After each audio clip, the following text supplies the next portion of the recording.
তো ঠান্ডা পড়ছিল না করে কিন্তু ঠান্ডা বেশ ভালোই পড়েছে আমাদের এখানে। তো কার কার বাড়ির আশেপাশে ঠান্ডা পড়েছে তো সেটা কিন্তু কমেন্ট করো, কারণ আমার তো খুব ঠান্ডা লাগছে। অবশ্য রাজীবকে দেখে তোমরা বলবে যে রাজীবের তো ঠান্ডা লাগছে না, আমার ঠান্ডা লাগছে, আমি একটা মোটা জ্যাকেট পরে আছি, আর রাজীব যেখানে কিছুই পরেনি, শুধু গেঞ্জি পরেছে, সেটা ওর ইচ্ছে। বাট আমি একটু শীত কাতুরে, যারা আগে থেকে আমাকে চেনো তারা জানো, তো আমি শীত কাতুরে, তো আমার বেশি ঠান্ডা লাগে। আর এমনিও সত্যিই খুব ঠান্ডা পড়েছে আমাদের এখানে, মেঘলা ওয়েদার, সারাদিন মেঘলা থাকছে।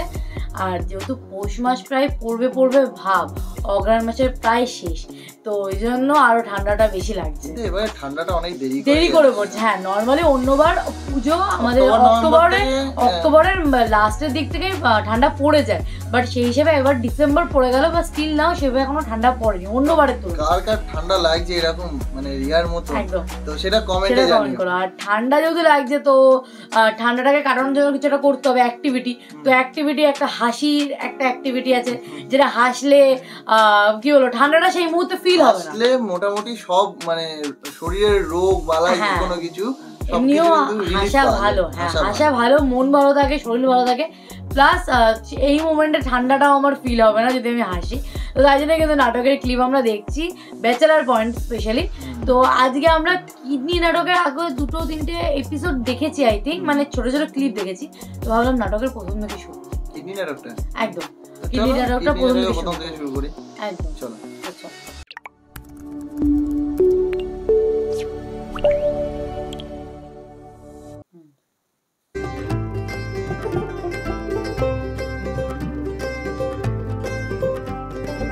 ও আরেকটা কথা বলতে ভুলে গেছি তোমাদেরকে, ইন্ট্রোতেই ভেবেছিলাম বলবো বাট ভুলে গেছি। নাটকটা শুরু করেছি দেখা, ঠিক আছে, একটুখানি বলে নিই তারপর তোমরা যেও। আর যারা শুনবে মন দিয়ে তারা বুঝতে পারবে আমাদের কষ্টর কথা বলছি। আসলে আমাদের যেই তোমরা সমস্যাটা ফেস করছো, অনেকেই কমেন্ট করছো দেখছি, ভরে ভরে কমেন্ট আসছে যে ভিডিও ক্লিপগুলো যেগুলো আমরা দিচ্ছি, নাটকের পার্টগুলো দিচ্ছি, সেইগুলো কেন ওই ঝিরঝিরে করে দিচ্ছি বা গ্লিচ করে দিচ্ছি। সেটার একটাই রিজন, কারণ রিসেন্টলি কিছু নাটকের ক্লিপে পরপর ব্লক আসছে, যেগুলো পোস্ট করছি, পোস্ট করার পর ব্লক আসছে, আমাদের রিপোস্ট করতে হচ্ছে, তারপরেও ব্লক আসছে। তো সেই কারণে কিছুটা এটা একটা বলতে পারো যে কিছু করে যদি ব্লকটা সরানো যায়, তো সেটাই চেষ্টা করছি। তো এটা করে আপাতত এখন প্রবলেমের সলিউশনটা পেয়েছি, দেখা যাক কতদিন না ব্লক এসে থাকতে পারে। তো চলো নাটকের ক্লিপটা দেখবো। আর যারা কমেন্ট করছো তারা আই থিঙ্ক বুঝতে পেরেছো, যারা শুনেছো তারা হয়তো আর কমেন্ট করবে না, বাট যারা শুনিনি তারা তো কমেন্ট করবে, তাদের আর কি বলার। তো যাই হোক, চলো নাটকের ক্লিপ দেখি, আর বোর করবো না।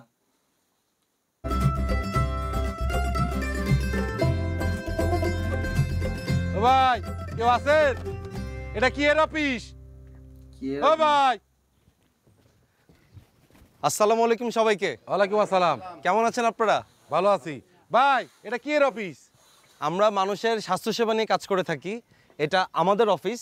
আমাদের অফিসের নাম জনস্বার্থে আমরা। আমি ডাক্তার দেওয়ান। আমি ডক্টর নাজমা। এবং উনি আমাদের একজন স্পেশাল ডাক্তার, স্যার দেশের বাইরে থেকে এসেছেন, ডাক্তার রোহিত শেঠি। বাহ, কোন দেশ ভাই? ভারত।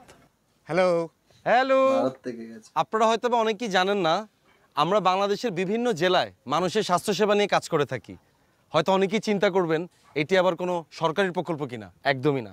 আমরা আমাদের ব্যক্তিগত তহবিল থেকে মানুষের স্বাস্থ্যসেবা নিশ্চিত করে যাচ্ছি। আপনারা কি আমাকে ওষুধ দিবেন না টাকা দিবেন? You are totally busy. That's why you're talking too much. I think you are wheat seller, right? Yes. That's why I have no time to answer your question. তারপরে বলি, we are going door to door, listen our people's problem, and we provide medicine with minimum cost. After that, they will happy or they will not happy. We have no problem. And I will try to solve all the secret problems of the women. They can share all their secret problems with me. No need to fear. I will be by their side day or night whenever they need me. And don't think about money. आप लोग मासूम है। मासूम रमन नहीं। हम आपको उल्लू बनाने आए हैं। हम आपको उल्लू बना के ही जाएंगे। Exactly. আমাদের গবেষণা বলে এই গ্রামে আর তাই তো তাদের ক্যাচ মারার জন্য আমরা এই গ্রামটাকে বেছে নিয়েছি। বাহ বাহ, এই কথা শুনে বিরাট মজা পেয়েছে গ্রামবাসী। বুঝতে পারছে না কি বলছে, বুঝতে পারছে না তো, কখনো হিন্দিতে কখনো ইংলিশে। কিডনি মানে নামটা কিন্তু নাটকটা মজাদার। মজাদার, নামটাও আমার কাছে মজাদার লেগেছে। আচ্ছা এখানে একটু নামগুলো দেখাচ্ছে, অভিনয়ে কে কে আছে, তো একটু কাটলাম। ব্যাস।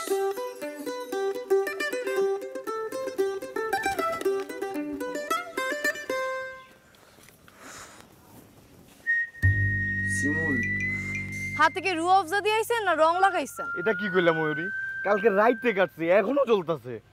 কই দেখি। ব্লেড দিয়ে হাত কাটলে যে এত জ্বলে আর এত রক্ত বাইরে, এটা যদি আগে আমি জানতাম জীবনেও হাত কাটতাম না। বাহ। আর তুমি চুল কালার করছো কে? আমার চুল আমি কালার করছি, আপনার কি? আর তুমি আমার আপনি আপনি কইরা কইতাছো কে? আপনি তো কমু, আপনার সাথে তো আমার কোনো সম্পর্ক নাই। আর আপনি আমার বড় না? বুঝলাম না ময়ূরী, আমাকে 1 বছরের সম্পর্ক মাত্র কয়েকদিনের ঝগড়া নষ্ট করে দিবা? আপনার মতো হিংসুটা বলার সাথে আমি কোনো সম্পর্ক রাখবো না। ময়ূরী তোমার ওই ফোনটা আমি ইচ্ছা করে ভাঙি নাই। তোমার ওই ফোনে এলাকার আঞ্জুরটি গাঞ্জুরটি হিরোইনটি সবাই মিস কল দেয়, মেসেজ দেয়, এই দিক দিয়ে আমি তোমার ফোনটা ভাঙছি। আপনি ইচ্ছা করে আমার আইফোন 7টা ভাঙছেন। আমার বাপ এত কষ্ট করে ইনকাম করে সে দুবাই থেকে আমার জন্য আইফোন 7টা পাঠাইছে, আপনি কি করলেন? হিংসা করে ফোনটা ভাঙা ফেলাইলেন। তোমার এই আইফোন 7টা যে এত দামি, এটা যদি আমি আগে জানতাম তোমার ওই ফোন আমি জীবনেও হাত দিতাম না। আর শুনেন, এমন 2 দিন পর ফোন দিয়া আমার এই জঙ্গলের মধ্যে রাখবেন না। আপনার জন্য আমি না বাটন ফোন চালাই, দেখছেন? তুমি একটা আইফোনের লাগে আমগো সম্পর্কটা নষ্ট করে দিবা? সম্পর্ক নষ্ট করতেছি মানে? আপনার সাথে আমার কোনো সম্পর্ক নেই। তোমার কথা শুনে মনে হচ্ছে ময়ূরী তোমার কেউ আইফোন দিলে তুমি তোমার নিজেরে দিয়া দিবা। কি করলেন আপনি এটা? তাই যদি আইফোন 14 হয় তাহলে চিন্তা করুন।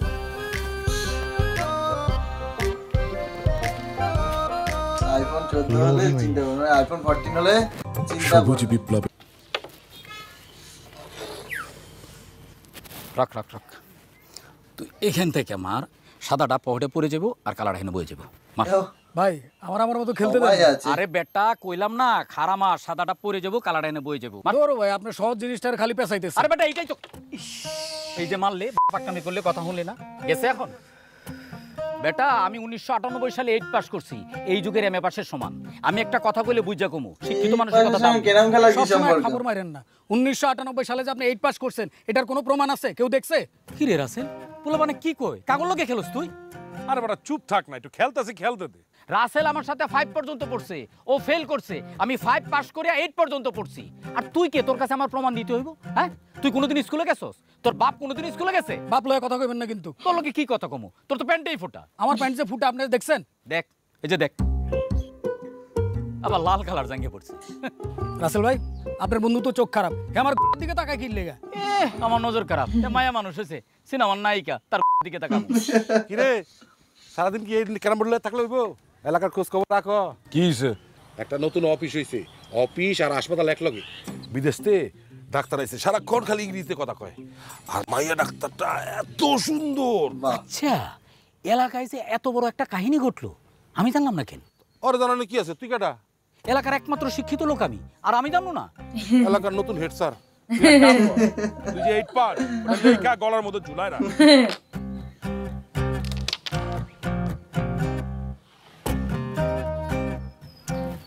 ব্যাগটা এইখানে বসায় এটা চাপ দিয়ে এটা পড়ে যাবো। এই মুনমুন, ওরে এই মুনমুন,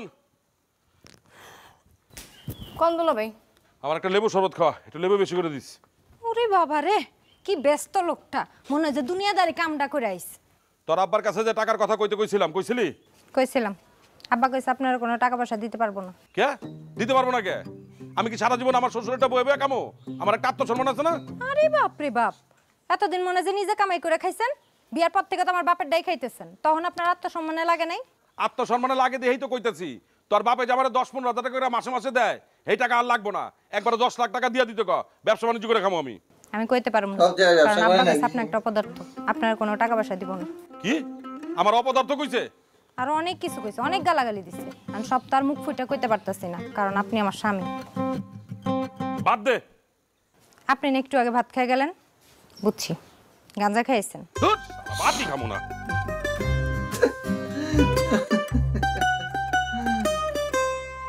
চাপা, আপনাদের বিয়ে হয়েছে 11 বছর হয়েছে, কিন্তু আপনাদের সন্তান মাত্র একজন কেন? কারণটা কি? জানি না। জানি না মানে? আচ্ছা, আপনার সাথে ভাইয়ের শেষ মিলন কবে হয়েছে সেটা বলেন। কি যে কোন? আরে আপা লজ্জা পায়েন না, আমি ডাক্তার, ডাক্তারদের কাছে সব কিছু খুলা বলা যায়। আপনি আমার নিজের বোন মনে করে সব কিছু খুলা বলেন। মনে নাই, তাও হয় 4-5 বছর। আপনার সাথে ভাইয়ের মিলন হয়েছে 4-5 বছর আগে, এটা কোনো কথা? এটার কারণ কি জানেন? কারণ আপনারা অর্থনৈতিকভাবে সচ্ছল না। ভাইয়ের মাথায় তো নানান ধরনের দুশ্চিন্তা ঘুরতে থাকে। কিভাবে ঘরটা পাকা করবে, কিভাবে আপনাদের জন্য বাজার করবে, কিভাবে আপনাদের সুখে রাখবে। এত দুশ্চিন্তা মাথায় নিয়ে একটা মানুষ যখন বাসায় আসে, তখন কি আর শারীরিক মানসিক কোনো শক্তি থাকে বলেন? আজকে যদি আপনারা অর্থনৈতিকভাবে সচ্ছল হইতেন, ভাই প্রতিদিন রাতে বাসায় এসে বলতো, আই কাছে আসো, তোমার একটু আদর করি। আর আপনি মাশাআল্লাহ যে সুন্দর আপা। দূরা কি যে কোন? ঠিকই কইতেছি। তাহলে কি করব? অর্থনৈতিকভাবে সচ্ছল হওয়ার জন্য যেটা করতে হয় সেটাই করবেন। ধরেন আপনি একটা কিডনি বিক্রি করে দিলেন। কিডনি বিক্রি করলে মরে যাব? কি যে বলেন আপা, আসলে আপনারা গ্রামের মানুষ তো অনেক কিছুই জানেন না, আবার অনেক কিছু বুঝেন না। এই যে এত এত উন্নত দেশ আছে পৃথিবীতে, এরা কিভাবে এত উন্নত বলেন তো? কারণ অধিকাংশ দেশের অধিকাংশ মানুষের কিডনি নাই, ওরা একটা করে কিডনি বিক্রি করে দিচ্ছে। আমাকে দেখেন, আমি কেমনে ডক্টরি পড়ছি, আমার ফ্যামিলি তো গরিব, আমি আমার একটা কিডনি বেচা তারপরে ডক্টরি পড়ছি। আপনার একটা কিডনি নাই? বিশ্বাস করতেছেন না? এই যে দেখেন, দেখছেন? বিশ্বাস হয়েছে? একটা কিডনি না থাকলে কেউ মরে না। একটা কিডনি বিক্রি করলে আপনি 5 থেকে 7 লাখ টাকা পাবেন। আপনাদের পরিবারের সদস্য কয়জন? 5 জন। দেওয়ার ননদ দিয়ে 5 জন। 5 জন যদি একটা করে কিডনি বিক্রি করেন, আপনি বুঝতেছেন কত টাকা? ভাইয়ের তার কোনো চিন্তাই থাকবো না, ঘরও পাকা করে ফেলতে পারবেন, বাজারে একটা সুন্দর বড় দোকানও দিতে পারবেন। আপনাদের পরিবারের শুধু সুখ আর সুখ। এরপরে রাতের বেলা যখন ভাই প্রতিদিন বাসায় আসবো, তখন আপনারা বলবো, কাছে আসো, তোমার একটু আদর করি।